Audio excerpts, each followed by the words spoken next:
Well, let's discuss some of those key elements of his speech with Zainab Chowdhury, who joins me from Washington, from the US Council on American-Islamic Relations. Hello, very good afternoon to you.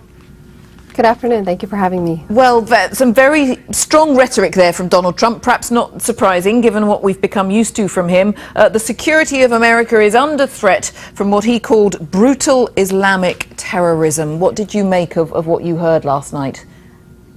When Donald Trump uses words like Islamic terrorism and radical Islam, he's actually undermining our national security. He's playing right into the hands of terrorists who are attempting to demonize and vilify Muslims from Western civilization. He doesn't understand that by using this kind of terminology, he's actually undermining our national security. Last night's speech was a reminder that this current election is a choice between fascism and no fascism here in the United States.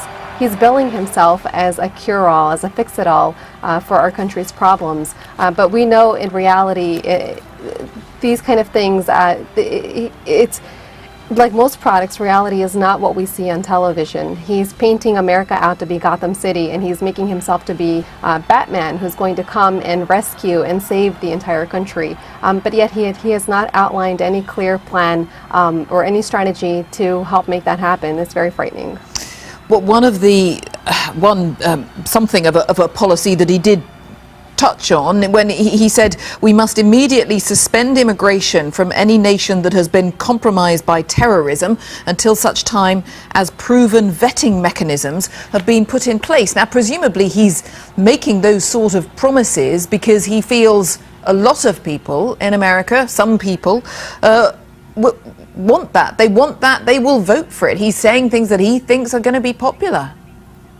And these kind of policies, or even proposed policies, are not only un-American, but they're also antithetical to the values that our country was founded upon. They're unconstitutional, and they go against the very grain, the very fabric of our society. Our State Department currently has clear language that prevents and forbids the discrimination of any individuals entering the United States, visa applications or immigration applications to be distinguished on the basis of religion. And for him to make these kind of comments, I think it's a wake-up call for all of America, that if we cherish the values of democracy and freedom that really help define our country, then we have to be aware of the kind of rhetoric that Donald Trump is espousing and make sure that we do everything we can to educate and inform voters on who these candidates are and what their positions are on very important critical policies that impact all of us in very different ways. I mean, is that your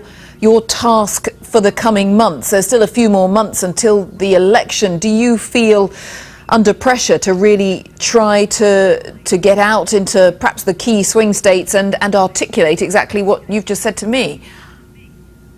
We are encouraging voters to be educated and informed about all of the candidates, both of the candidates running for president, and to make sure that they make an informed decision on who they're going to cast their vote for come November.